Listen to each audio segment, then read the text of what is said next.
ETF index mutual funds నేర్చుకుని stock మార్కెట్లో రాణించాలనుకుంటున్నారా? వెంటనే ఈ నెంబర్కి కాల్ చేయండి.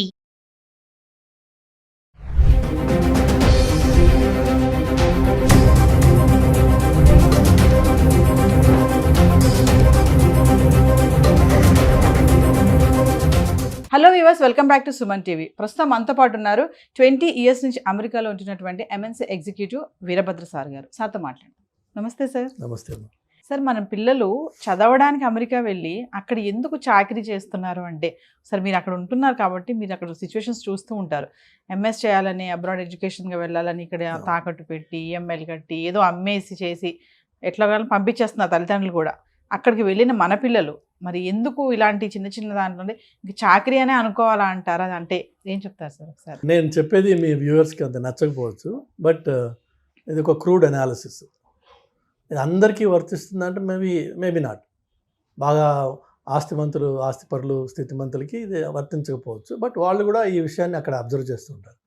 ఏంటి అంటే, చాలా మటుకు మన పిల్లలు అమెరికాకి ఐవీ లీగ్ లాంటి టాప్ లెవెల్ స్కూల్స్కి అప్లై చేసి వచ్చేటటువంటి జీనియసెస్ తక్కువ ఉన్నారు. కొంతమంది లేరని కాదు, అలా డైరెక్ట్ అందులో అడ్మిషన్స్ సంపాదించి వచ్చిన వాళ్ళు ఉన్నారు. వాళ్ళు దానికి తగ్గ ఫైనాన్షియల్ ప్రిపరేషన్ తోటి రావాలి. అవి బాగా ఎక్స్పెన్సివ్. అవి $80,000 $80,000 పర్ ఇయర్ ఆర్ $100,000 వేసుకోండి పర్ ఇయర్ మినిమం ఎక్స్పెండిచర్ ఉంటుంది. 2 ఏళ్ళు మీకు మాస్టర్స్ చేస్తే $200,000. దానికి స్తోమత ఉంటే, మీకు చదువు ఉంది, తెలివి ఉంది, ఆ కాలేజీలో మీకు అడ్మిషన్ వచ్చింది, మీకు స్తోమత ఉంది, రండి. వాళ్ళు వస్తారు, చదువుకుంటారు, they get placed really well. తర్వాత మంచి ఉద్యోగాలు వస్తాయి వాళ్ళకి, and they really enjoy high class life. ఇక నెక్స్ట్ లెవెల్లో majority of our Indian students, ఇది జరగడానికి చాకరీలు జరగడానికి కారణం ఏంటంటే, majority of our Indian students, మనము we are predominantly a lower middle class society, Indian society. కొంత మిడిల్ క్లాస్ ఉండొచ్చు, కానీ అప్పర్ మిడిల్ క్లాస్ చాలా తక్కువ. మనంతా మిడిల్ నుంచి లోవరే. పేచెక్ టు పేచెక్ లైఫ్, ఇవన్నీ ఈఎంఐస్ బేస్డ్ లైఫ్. ఈ పిల్లలు ఇక్కడ అండర్ గ్రాడ్యుయేషన్ చేస్తారు, బిఈ బీటెక్ చేస్తారు. చేసి నాన్న నేను అమెరికాకి వెళ్ళాలి అంటే, మా నాన్న దగ్గర ₹1,00,00,000 లేవు నిన్ను అమెరికాకి పంపించడానికి. అందుకని వీళ్ళు ఏం చేస్తారంటే, వాళ్ళ సీనియర్స్ తోటి మాట్లాడతారు. నువ్వు వెళ్ళావు కదా, నీకెంత ఖర్చు అవుతుంది. వాడు వీడికి మంచి రోజీ పిక్చర్ ఒకటి ఇస్తాడు. ఏంటి అంటే, ఏం లేదురా, నువ్వు ఫస్ట్ సెమిస్టర్ పైసలు కట్టేసుకుని రా, చేతిలో ఇంకొక $1,000-2,000 నువ్వు ఖర్చుకు తెచ్చుకో. నువ్వు ఇక్కడ రాగానే మనం ఏదైనా పార్ట్ టైం సంపాదిద్దాం, దాంతో నువ్వు ఇక్కడ ఫీజు కట్టుకుని నువ్వు ఇక్కడ కంటిన్యూ అవ్వచ్చు. కాబట్టి మీ పేరెంట్స్ని ఒక ఫస్ట్ సెమిస్టర్కి ఫీ మాత్రమే, ఇన్ఫ్యాక్ట్ యూనివర్సిటీలు కూడా ఇన్సిస్ట్ చేస్తాయి, మీరు ఫస్ట్ ఫీ రూపీస్లో మీరు కట్టాలి అని. అంటే రిమోట్గా ఇండియా నుంచే మీరు ఆ ఫీ కట్టాలి. సో ఇక్కడ అమ్మ నాన్నల మీద ప్రెషర్ వేసి అది 10 లక్షల, 15 లక్షల, 8 లక్షల మొత్తానికి వాళ్ళ దగ్గర తీసుకుని ఆ ఫీజు కడతారు. వెళ్ళేటప్పుడు $2,000-3,000 ఖర్చు కోసం, ఇనీషియల్గా ల్యాండ్ అవ్వగానే అవసరాలు ఉంటాయి కదా, అది తీసుకుని వెళ్తారు. ఇది వెళ్ళిన వెంటనే ఈ లోపే ఇక్కడి నుంచి వాళ్ళ సీనియర్స్తో మాట్లాడుకుని ఉంటారు కదా, అన్నా నేను వస్తున్నా, నాకు ఇది కావాలి అంటే వాడైతే చెప్తాడు. అలానే వీళ్ళు వెళ్ళంగానే వీళ్ళ ప్రైమరీ ఫోకస్ ఏంటంటే, ఆ యూనివర్సిటీకి వెళ్ళి అక్కడ చదువుకోవాలా, క్లాసెస్ ఎక్కడున్నాయి, రూమ్స్ ఎక్కడున్నాయి, లైబ్రరీ ఎక్కడ ఉంది, ప్రొఫెసర్స్ ఎవరు, టీఎస్ ఎవరు, ఇది ఫోకస్ కాదు. వీళ్ళ ఫస్ట్ ఫోకస్ ఏంటంటే, ఇమ్మీడియట్గా నేను ఒక part time job, it's not a job, so part time work నేను సంపాదించాలి. ఎందుకంటే నెల తిరగకుండా నాకు ఖర్చులు మొదలైపోతాయి. నాన్నకేమో నేను 10 లక్షలు ఫస్ట్ సీడ్ క్యాపిటల్ ఇవ్వు చాలు, తర్వాత ఏం అక్కర్లేదని చెప్పొచ్చాను. కాబట్టి ప్రైమరీ మోటివేషన్ డబ్బు సంపాదించడం మీద పడుతుంది. ఆ డబ్బు సంపాదించడానికి వీళ్ళకి ఉద్యోగాలు రావు అక్కడ. They are not eligible to receive a payment by cheque from anybody. That is unemployment అనే జాబ్. వాళ్ళకి ఇచ్చేది ఏంటి, ఆడ్ జాబ్స్ దొరుకుతాయి. That too through their friends. Gas స్టేషన్లో వర్క్ చేయడమా, దానికి గ్యాస్ స్టేషన్కి కన్వీనియన్స్ స్టోర్ అటాచ్డ్ ఉంటుందన్నమాట. సో ఆ కన్వీనియన్స్ స్టోర్లో వీళ్ళు క్లర్క్గా కూర్చోవడమా, లేకపోతే రెస్టారెంట్లో సర్వర్స్గా వర్క్ చేయడమా, అలా ఆడ్ జాబ్స్ ఏవో ఉంటాయి ఆపర్చునిటీస్, అవి వీళ్ళు చేయడం మొదలు పెడతారు. ఆయాలుగా కూడా చేస్తారంట కదా సార్. బేబీ సిట్టింగ్ చేస్తారు మన అమ్మాయిలు, కొంతమంది బేబీ సిట్టింగ్ చేస్తారు. అలా రకరకాలుగా ఉన్నాయి పనులు. వాళ్ళందరికీ on an average about $7.50 or $8 or మంచి ఎంప్లాయర్ అయితే $10 వరకు ఇస్తారు. నా ఫ్రెండ్ ఒక అతను ఉన్నాడు, $10 ఇస్తాడు అతను. సో ఈ మెజారిటీ ఆఫ్ ఈ వర్క్, ఈ ఆయా వర్క్ అంటే ఆఫ్ కోర్స్ పిల్లలతోటి ఆ ఓపిక నీ దగ్గర ఉండి నువ్వు వాడిని కొట్టకుండా, ఆ కొట్టింది సీసీ కెమెరాలో పడకుండా నువ్వు ఉంటేనేమో సరే సరే, లేదు ఈ వాళ్ళు మాత్రం పిల్లలతో ఉంటారు కాబట్టి ఆ ఓపిక ఉంటుంది అమ్మాయిలకి అని చెప్పి ఎక్స్పెక్టేషన్ కాబట్టి అది అవ్వచ్చు. మరి ఇటు రెస్టారెంట్స్ కానీ గ్యాస్ స్టేషన్స్లో కానీ వర్క్ చేసిన పిల్లలు కూర్చోడానికి కుర్చీలు ఉండవు అక్కడ. నువ్వు 7 hours 6 hours 8 hours నిలబడి ఉండాలి. వయసు వాళ్ళ వైపు ఉన్న యంగర్ జనరేషన్ అయినా 8 గంటలు ఒక వ్యక్తి నిలబడి ఉన్నాడంటే ఆ తర్వాత వాడు ఎందుకు పనికిరాడు, కాళ్ళు నొప్పులు ఉంటాయి భయంకరంగా. సో వీళ్ళు వర్క్ చేసిన తర్వాత ఇంటికి వెళ్ళి ఏం చేయగలరు? ఏమీ ఉండదు. స్నానం చేసే ఓపిక కూడా ఉండదు, ఒక్కొక్కసారి అన్నం తినే ఇంట్రెస్ట్ కూడా ఉండదు. మహా అయితే 2 బీర్లు తాగి పడుకుంటారు. సో మీరు వచ్చిందేమో అక్కడ స్టూడెంట్గా, మీరు చేస్తున్నదేమో ఈ art job. Me art job becomes your primary focus, your student takes back seat. ఏదో వీక్లీ అసైన్మెంట్స్ ఏదైనా పెడితే అందులో ఇవాళ రేపు ఈ కోవిడ్ టైం తర్వాత కొన్ని కాలేజెస్ ఏం చేసేసాయంటే, మీరు మీకున్న 5 సబ్జెక్ట్స్లోంచి ఒక సబ్జెక్ట్కి మాత్రము వారంలో ఒక్కసారి కాలేజీకి రావాలి, మిగిలినవన్నీ మీరు రిమోట్గా ఆన్లైన్లో చూసుకోవచ్చు అని చెప్పి కొన్ని ఉన్నాయి ఫెసిలిటీస్. దాన్ని మనం పరిపూర్ణంగా అడ్వాంటేజ్ తీసుకుని ఆ ఒక్కదానికి మాత్రమే వెళ్ళి రావడము, మిగిలినంతా రిమోట్గా చూసుకోవడం, మన ఓన్ టైంలో ఆ క్లాసెస్ వాచ్ చేసుకోవచ్చు. కాబట్టి వాటికి రిలేటెడ్ ఎక్సర్సైజెస్ ఏవైతే ఉన్నాయో సబ్మిట్ చేసుకోవడము, ఒక కాగితం ఎంఎస్ సంపాదించుకుంటాం. కానీ ఎంఎస్లో నువ్వు నేర్చుకున్నది ఏముండదు అక్కడ, ఎందుకంటే నీ ప్రైమరీ ఫోకస్ అంతా కష్టపడడంతో సరిపోయింది. ఆ కష్టపడిన తర్వాత వచ్చిన నీరసంతో సరిపోయింది, ఆ నీరసం తర్వాత పడుకున్న దాంతో సరిపోయింది. నీకు చదువుకునే టైం ఎక్కడుంది? దానివల్ల జీవితం ఏమైపోతుంది అంటే, నువ్వు స్టూడెంట్ అన్న పేరుతో వస్తావు కానీ ఈ నాన్ స్టూడెంట్ రిలేటెడ్ వర్క్ అంతా చేసి ఈ ఒకసారి డబ్బు సంపాదించడం మొదలుపెట్టాక మరి కోరికలు కూడా ఉంటాయి మనిషికి. అది న్యాచురల్ ప్రాసెస్. అది కోరికలు అంటే ఒక కారు కొనుక్కోవాలనో, లేదంటే మంచి ఫోన్లు కొనుక్కోవాలనో, లేదంటే ఇంటికి పైసలు పంపించాలనో. ఎందుకంటే వాళ్ళకి ఎక్స్పెక్టేషన్ ఉంది. వాళ్ళకి చెప్తావు కదా, నువ్వు నేను పని చేస్తున్నా, ఇక్కడ పైసలు సంపాదిస్తున్నా అని. సో వాళ్ళకి ఎక్స్పెక్టేషన్ ఉంటుంది, అక్కడ పంపించాలి వెనక్కి. ఈ వెనక్కి పంపించాలనే ఒక బాధ్యత మీద పడంగానే మరింత స్ట్రెస్, ఇంకా తప్పదు నేను పని చేయాలనే ఎలా అయినా సరే లోకి వస్తుంది జీవితం. చివరికి ఈ పనికిరానికి సర్టిఫికెట్ ఒకటి ఉండి దానివల్ల ఉద్యోగం రాక ఈ సైడ్ జాబే మెయిన్ జాబ్ అయిపోయి ఇందులోనే మమేకం అయిపోయి ఇది ఇల్లీగల్ అని తెలిసి కూడా దాంట్లోంచి బయటికి రాలేని పరిస్థితి వచ్చేసి చివరికి ఈ ట్రంప్ లాంటి మహానుభావుడు రాగానే మనము భయపడడం మొదలు పెడతాం. ఇదంతా చేసింది ట్రంప్ కాదు పాపం, మనమే. అయితే మీరు చూస్తే యాక్చువల్గా ఈ మధ్యకాలంలో ఆన్లైన్లో మీరు న్యూస్ చూసి ఉండొచ్చు, చాలామంది స్టూడెంట్స్ ఈ ఇంటర్వ్యూస్ ఎక్కడైతే పోర్ట్ ఆఫ్ ఎంట్రీలో జరిగే ఇంటర్వ్యూస్లో వాళ్ళ దగ్గర వాళ్ళ ఫోన్ ఓపెన్ చేయించి అన్లాక్ చేసి ఫోన్ తీసుకుని వీళ్ళ వాట్సాప్ చాట్లు, వీళ్ళ ఈమెయిల్స్ ఆ ఆఫీసర్స్ చదివి ర్యాండమ్గా చూస్తారు. అన్నీ ఏం చూస్తారు వాళ్ళు ర్యాండమ్గా, ఎందులో అన్న జాబ్ అనే మాట ఉందా, అట్లానే నీ బ్యాంక్ అకౌంట్ చూపించమని అడుగుతాడు వాడు. నీకు ఎవ్రీ 2 weeks ఎవరైనా ఒక క్రెడిట్ చేస్తున్నాడు అనుకో, క్యాష్ అయి ఉండొచ్చు, అది ఒక పర్టికులర్ అకౌంట్ నుంచి నీకు ఎవ్రీ 2 weeks పైసలు పడుతున్నాయి, which means you are working part time. So వాడు క్యాష్ ఇస్తున్నా నీకు డబ్బులు పడుతున్నాయి కదా, so which means you are working. నువ్వు మళ్ళీ అక్కడికి వెళ్ళినప్పుడు నీకు నెక్స్ట్ ఎంట్రీ వాడు రిజెక్ట్ చేస్తాడు. అందుకనే స్టూడెంట్స్ ఒకసారి అమెరికాకి వెళ్ళాక మళ్ళీ వెనక్కి రావడానికి భయపడతారు. ఎందుకంటే ఈ లకునాస్ వాళ్ళకి తెలుసు ఎలా పట్టుకోవాలో, ఆ తప్పులు వీళ్ళు చేశారు ఆల్రెడీ. అదర్వైజ్ నువ్వు స్టూడెంట్వి రాయల్గా వెళ్ళి రాయల్గా రా, నీ దగ్గర I-20 ఉంది, వీసా ఉంది, అక్కడ ఉన్నావు నువ్వు 6 నెలలు సంవత్సరమో వెళ్ళు రా నువ్వు. కానీ రారు మన వాళ్ళు, ఎందుకంటే మనం చేసిన తప్పు ఆ దొంగ మనలో ఉన్నాడు, వాడు పట్టుకోవడానికి అక్కడ రెడీగా ఉన్నాడు. ఇందుకే కష్టాలు. ఇన్స్టెడ్ ఆఫ్ దాట్ నా సలహా ఏంటంటే తల్లిదండ్రులకు కానీ పిల్లలకు కానీ, నువ్వు స్టూడెంట్గా అమెరికాకి నేర్చుకోవడం కోసం అది ఏదన్నా ఒక స్పెషలిస్ట్ స్కిల్ సెట్ నువ్వు సెలెక్ట్ చేసుకో ముందే, దాని మీద వర్క్ చేయి, దాని మీద స్పెషలిస్ట్గా మాస్టర్గా, that's what is masters right. The master అవడం కోసం దట్ టు లోకల్ అమెరికన్ కాంటెక్స్ట్లో ఈ మాస్టరీ ఎట్లా అప్లై చేయొచ్చు అన్నది నేర్చుకోవడం కోసం నువ్వు అక్కడికి వస్తున్నావు, అక్కడికి రావాలి.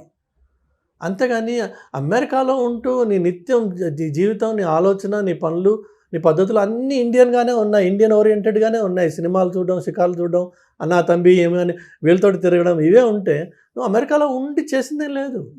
Nothing has changed other than your physical location. You continue to live like an Indian in America.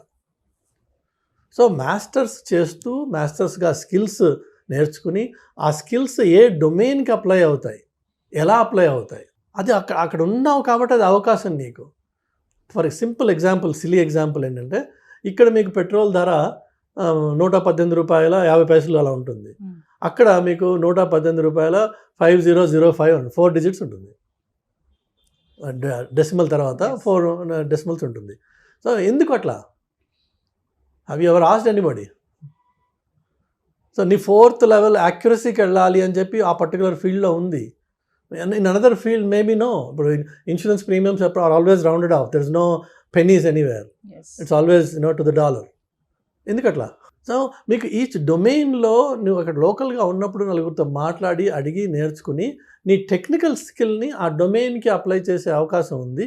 అది నీ మాస్టరీ అంటే, అది నువ్వు మాస్టర్స్ చేయడం అంటే. అంతేగాని అక్కడికి వచ్చేసి ఈ సైడ్ కిక్ని మెయిన్ కిక్ చేసుకుని అసలు నీ మెయిన్ ఫోర్స్ని పక్కన పెట్టేటప్పటికి 2 ఏళ్ల తర్వాత అన్ని కష్టాలు మొదలవుతాయి. నీ చేతకానితనంతో నీకు ఉద్యోగం రాదు కాబట్టి నువ్వు మార్కెట్ని బ్లేమ్ చేస్తావు. ఆ బ్లేమ్ మీద నువ్వు పేరెంట్స్కి చెప్పుకుంటావు, నాన్న రావట్లేదు, అమ్మ రావట్లేదు, అమెరికా నాశనం అయిపోయింది, ట్రంప్ వచ్చి ఇది చేశాడు. పాపం ఆయన ఏం చేయలేదు, ఇంకా ట్రంప్ ఆయన వేరే బిజీలో ఆయన ఉన్నాడు, ఇంకా దీని మీద ఫోకస్ చేయలేదు. బట్ పిల్లలు దయచేసి, అలాగే తల్లిదండ్రులు కూడా, వీళ్ళది తప్పు. పేరెంట్స్ కూడా చాలా మంది సార్, ఇప్పుడు అంటే మీరు అన్నారు కదా, ఇప్పుడు పేరెంట్స్ కూడా చాలా మంది ఏంటంటే, ఇగో పంపిస్తున్నాను, అక్కడికి వెళ్ళి నువ్వు ఏదైనా జాబ్ చూసుకొని నీది నువ్వు కట్టుకోవాలి అని చెప్పేసి, ఇప్పుడు ఎడ్యుకేషన్ లోన్ తీసుకుంటున్నాము, కమింగ్ టు ఎడ్యుకేషన్ లోన్, ఆ ఎడ్యుకేషన్ లో నువ్వే కట్టుకోవాలి, అక్కడ ఏం చేస్తావో మాకు తెలియదు, జాబ్ ఎత్తుక్కో, ఫస్ట్ జాబ్ ఎత్తుక్కో, ఇది ముందు చెప్తారు పేరెంట్స్ కూడా. కొంతమంది ఉన్నారు, అందరూ కాదు, ఖచ్చితంగా నువ్వు జాబ్ ఎత్తుకోవాలి, జాబ్ చేసుకుంటూ నువ్వు చదువుకోవాలి.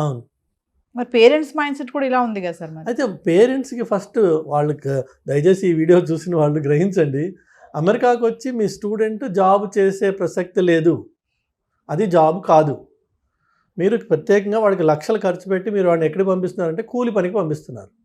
చక్కగా గారాభంగా పెంచుకున్న కొడుకునో కూతురునో మీరు కూలి పని కోసం అని చెప్పి అమెరికాకి లక్షలు ఖర్చు పెట్టి ఆ కూలి పని చేసుకుని నువ్వు చదువుకో అని చెప్పి పంపిస్తున్నాను. ఇన్నాళ్ళు ఇంట్లో కనీసం ఇటు గిన్నె తీసి అటుపక్క పెట్టని పిల్ల కూడా అక్కడికి వెళ్ళి బేబీ సిట్టింగ్ చేస్తుంది. బేబీ సిట్టింగ్ అంటే ఏదో ఉత్తినే ముద్దు పెట్టి ఆడుకుంటే సరిపోలా, అన్ని పనులు చేయాలి. డైపర్ మార్చడం నుంచి వాడికి పాలు పెట్టడం వరకు. కొంతమంది పిల్లలు కొద్దిగా పెరిగిన వాళ్ళు కొట్టించుకోవాలి, వాడు పిల్లడు, వాడు like a servant. You are like కాదు, you are a servant. So అది ఒకటి ఎత్తు. రెండోది వచ్చేసి మీరు ఆలోచించండి, ఒక స్టూడెంట్గా వెళ్ళిన పిల్లవాడు, స్టూడెంట్ లైఫ్ అయిపోయింది, మాస్టర్స్ మొత్తానికి ఏదో కాపీ కొట్టో వీడిని అడిగో కంప్లీట్ చేశాడు, వాడికి అసలు ఉద్యోగం రావట్లేదు, వాడికి కారు కొనుక్కునే హక్కు లేదు, వాడికి డ్రైవర్స్ లైసెన్స్ రాదు, వాడికి ఒక రియల్ లైఫ్ ఎంజాయ్ చేయాల్సిన అవకాశం దొరకదు. కానీ ఇండియాలో మాత్రం 25 లక్షలు 20 లక్షలు స్టూడెంట్ లోన్, ఎడ్యుకేషన్ లోన్ తీసుకుని వెళ్ళాడు, దాన్ని రీపే చేయాల్సిన బాధ్యత వాడి మీద ఉంది కాబట్టి వాడు వెనక్కి రాలేడు. అలాంటి వాడి స్టేట్ ఆఫ్ మైండ్ ఆలోచించండి, వాడు ఎంత కష్టపడుతున్నాడో అక్కడ తీర్చాలి, పెట్టిన డెబ్ట్స్ అన్ని క్లియర్ చేయాలి, ఏదో చేయాలి ఇక్కడ నేను. అది మగపిల్లవాడు. ఆడపిల్ల ఏం చేస్తుంది?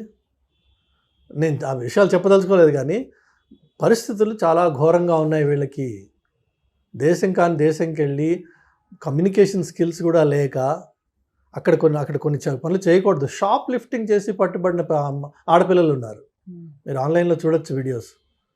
ఎందుకు చేశారు షాప్ లిఫ్టింగ్? ఏదో క్యాజువల్గా సరదా.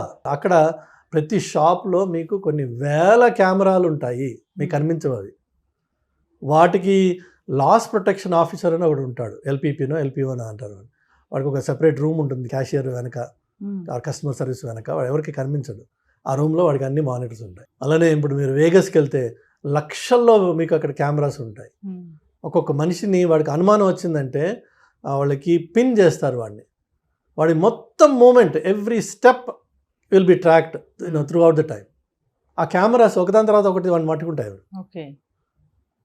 నీ బ్రీదింగ్, నీ చేతుల movement, everything they notice. So అదంత ఈజీ సొసైటీ కాదు అది. ఎస్. ఇక్కడి నుంచి అదేదో వెళ్ళిపోయి ఈ సీనియర్స్ ఏం చెప్తారు అక్కడ ముందు ఉన్న వాళ్ళు వీళ్ళకి, ఏం లేదురా మన హైదరాబాద్ లెక్కే ఉంటుంది వచ్చాయండి. ఏముంటుంది హైదరాబాద్ లెక్క? ఒకవేళ నిజంగా హైదరాబాద్ లెక్కే ఉందనుకుందాం, ఎందుకు వచ్చారా ఇక్కడికి నువ్వు? అసలు హైదరాబాద్లోనే ఉండొచ్చు కదా, అస్యూమింగ్. లేదు ఇది హైదరాబాద్ కాదు అమెరికా అనుకుందాం. మరి అమెరికా అన్నప్పుడు అక్కడ పద్ధతులు ఏంటి? ఇంటర్నేషనల్ డ్రైవింగ్ లైసెన్స్ తీసుకొచ్చి కొన్ని పనులు చేయొచ్చు, కొన్ని చేయకూడదు. అట్లా అది తీసుకొచ్చి లోకల్ కార్ రెంట్ చేసి అరెస్ట్ అయిపోయిన పిల్లలు ఉన్నారు. Because there is only limited validity for that. కానీ మనకేమో షౌక్ ఉంది, కార్ రెంటల్ తీసుకుంటాము. లేన్ చేంజ్ చేయడం అనేది ఇండియాలో మనకు అసలు అలవాటే లేదు. ఇక్కడ లేన్ చేంజ్ అదే క్యాజువల్, లేన్ మనకి సంబంధం లేదు, డ్రైవ్ చేస్తుంటాం, లేన్ వస్తూనే ఉంటాయి అక్కడ. అక్కడేమో లేన్ చేంజింగ్ ఒక డిసిప్లిన్ ఉంది, మనకి ఇక్కడ అలవాటు లేదు. నీ దగ్గర డ్రైవర్స్ లైసెన్స్ ఉంది కానీ నీకు రోడ్ రూల్స్ తెలియవు. తెలియనప్పుడు నువ్వు రోడ్ రూల్స్ తెలియకుండా ఆ రోడ్డు మీద డ్రైవ్ చేస్తే నువ్వు ఆటోమేటిక్గా you will be in trouble. First day second day కాకపోవచ్చు, థర్డ్ డే మేజర్ ట్రబుల్లోకి వెళ్ళచ్చు. ఆ ఒక్క తప్పు నీ జీవితాన్ని మొత్తం మార్చేస్తుంది ఒకసారి. ఎందుకంటే అమెరికాలో సార్ నేను స్టూడెంట్ని నన్ను వదిలేసేయండి అంటే వాడు వదలడు. నువ్వు క్రైమ్ చేసావు, you have to pay for it, plain and simple. Judge కూడా మిమ్మల్ని కొన్ని విషయాల్లో ప్రొటెక్ట్ చేయలేడు, బికాజ్ ఫెలనీ క్రైమ్స్ అని ఉంటాయి, వాటికి మినిమం పనిష్మెంట్ ఉంది. Judge has to give it between 5 to 15 అంటారు. So judge has to give minimum 5 కంటే తక్కువ ఇవ్వలేడు ఆయన, 15 కంటే ఎక్కువ ఇవ్వలేడు. బట్ లా అలా డిక్టేట్ చేసింది కాబట్టి judge also is bound by that. మనకి ఇక్కడ ఏదో మేనేజ్ చేద్దామన్నా, వాడికి ఫోన్ చేద్దామా, వీడికి ఫోన్ చేద్దామా, నీకు ఈ లైఫ్ నుంచి వచ్చి నువ్వు ఆ లైఫ్లో అది నేర్చుకోకుండా అక్కడ తప్పు చేసావు అనుకో, మైనర్ అమ్మాయిల్ని if you try to reach them through any means can put you behind bars for good. ఆ అమ్మాయి చూడడానికి 18-20 ఏళ్ళ అమ్మాయిలా ఉండొచ్చు, నీకు తెలియదు ఆ పిల్ల 13 అయి ఉంది. ఏమన్నా కెలికావు, లైఫ్ గాన్. అమెరికన్ జైల్లో 50% పైన వాళ్ళే ఉంటారు. 50% పైన అమెరికన్ జైల్లో ఇట్లా అది వాళ్ళ కన్సెంట్ ఏజ్, ఈ మైనర్స్ని సెక్చువల్గా అబ్యూస్ అటెంప్ట్ చేసిన వాడు ఇంకా అబ్యూస్ చేయకపోవచ్చు, అబ్యూస్ చేసిన వాడు ఉండొచ్చు, అటెంప్ట్ చేసిన వాడు కూడా will get punishment in jail. నీకు ఇవన్నీ తెలియవు అక్కడ. సో మనం వెళ్ళినప్పుడు ముక్కుసూటిగా స్టూడెంట్గా వెళ్ళాను, స్టూడెంట్గా ఉండాలి, స్టూడెంట్గా నేర్చుకోవాలి, ఈ కొత్త సొసైటీలో నేను బాగుపడాలి అనే ఉత్సాహంతో పిల్లలు వెళ్ళాలి. ఆ ఉత్సాహంతో 2 ఏళ్ల పాటు వాళ్ళ మీద వాళ్ళు పూర్తిగా ఇన్వెస్ట్ చేసి become a real master in something. అప్పుడు ఆ మాస్టర్స్ డిగ్రీకి అర్థం ఉంది, ఉత్తి కాగితం ముక్కకి అర్థం లేదు. ఫైనల్గా మా పేరెంట్స్కి ఏమైనా చెప్తారా సార్? పేరెంట్స్ దయచేసి మీ పిల్లల్ని పంపించదలుచుకుంటే మీకు ఫైనాన్షియల్ కేపబిలిటీ ఉంటే పంపించండి. అంటే 2 ఏళ్ల పాటు అతను కోర్స్ చేసేదానికి నువ్వు కంప్లీట్గా ఫైనాన్స్ చేయగలవా? 2 ఏళ్ల పాటు అతను లేక ఆమె హాస్టల్లో ఉండి కాలేజ్ క్యాంపస్లో ఉంటూ మంచి స్టూడెంట్గా ఒక లైబ్రరీలో మ్యాక్సిమం టైం స్పెండ్ చేస్తూ అవకాశం దొరికితే కాలేజ్ క్యాంపస్లోనే 20 hours అది అవకాశం దొరికితే, కండిషనల్ అది కాదు. దొరక్కపోయినా నేను నా పిల్లాన్ని ఫండ్ చేయగలను అంటే పంపించు. అంతేగాని ఈ నాకు ఫస్ట్ 10 లక్షలు 5 లక్షలు పెట్టు, నేను మిగిలిన అక్కడ చూసుకుంటాను అని వెళ్తే పిల్లలు విపరీతంగా కష్టపడతారు, మానసికంగా చాలా కష్టపడతారు, చెప్పుకోలేక కష్టపడతారు, విపరీతమైన ప్రెషర్స్ వాళ్ళకి. అనవసరంగా మనం తీసుకెళ్ళి వాళ్ళని ఒక నరకంలో తోసిన వాళ్ళం అవుతున్నాం. ఈ సిచ్యువేషన్ ఇంకా చెడుతుందే తప్ప అది ట్రంప్కి మీరు ఆపాదించవచ్చు. అన్ఫార్చునేట్గా పాపం ఆయన చేసింది ఏం లేదు ఇందులో. పాపం వల్ల వచ్చింది ఏంటంటే మన అప్రోచ్లో వచ్చిన పాపం ఇది. దానివల్ల ఈ సిచ్యువేషన్ ఇంకా చెడుతుంది. ఇప్పుడు ఒక ఊర్లో ఎన్ని రెస్టారెంట్స్ ఉంటాయమ్మా, ఎన్ని లక్షల మందికి వాళ్ళు ఉద్యోగాలు ఇవ్వగలరు? నీ ఫస్ట్ ఇయర్ స్టూడెంట్ ఉన్నాడు కదా అక్కడ, ఆల్రెడీ అక్కడ వర్క్ చేసిన వాడు, ఇప్పుడు కొత్తగా స్టూడెంట్ వచ్చాడు, అదే రెస్టారెంట్లో వాడికి ఏమి ఇస్తాడు? రెస్టారెంట్స్ అయితే పెరిగిపోవట్లేదుగా నీ స్టూడెంట్స్ లాగా, కానీ ప్రతి సంవత్సరం 10,000 మంది దిగుతున్నారు ఒక టౌన్లో. ఎంతమందికి వస్తాయి ఉద్యోగాలు? సో ఇందులో కొంతమందికి వస్తాయి, కొంతమంది రావు. రానివాడు ఏం చేయాలి మరి? ఇప్పుడు హీనంగా బతుకుతున్నారు మన పిల్లలు. దానికి తల్లిదండ్రులు సహకరించి వాళ్ళని పంపిస్తున్నారు అక్కడికి. దయచేసి పంపించకండి. మీ దగ్గర ఆర్థిక స్తోమత ఉంది, మీ పిల్లవాడికి అంత తెలివి ఉంది, వాడు మంచి స్టూడెంట్, ఇక్కడ చదువుకున్నాడు, వాడికి ఫోకస్ ఉంది, అక్కడికి వెళ్తే మరింత బాగుపడతాడు, నేను దాన్ని ఫండ్ చేయగలను, నా దగ్గర డబ్బులు ఉన్నాయి, ఇల్లు అమ్మైనా సరే నేను వాడిని పంపిస్తా, ఇదే నా ధ్యేయం, వండర్ఫుల్, చెయ్యి. అంతేగాని బిడ్డ నేను 20 లక్షలు తీసుకొచ్చా, నేను ఈ 20 లక్షలే నీకు తీసుకెళ్ళు, నువ్వేం చేసుకుంటావు చేసుకో, అక్కడ తర్వాత నుంచి నీదే లైఫ్ అని పంపించొద్దు. పంపిస్తే వాళ్ళు చాలా చాలా చాలా చాలా కష్టపడతారు, నరకానికి మీరు డోర్ ఓపెన్ చేసిన వాళ్ళు అవుతున్నారు. చేయకండి ప్లీజ్.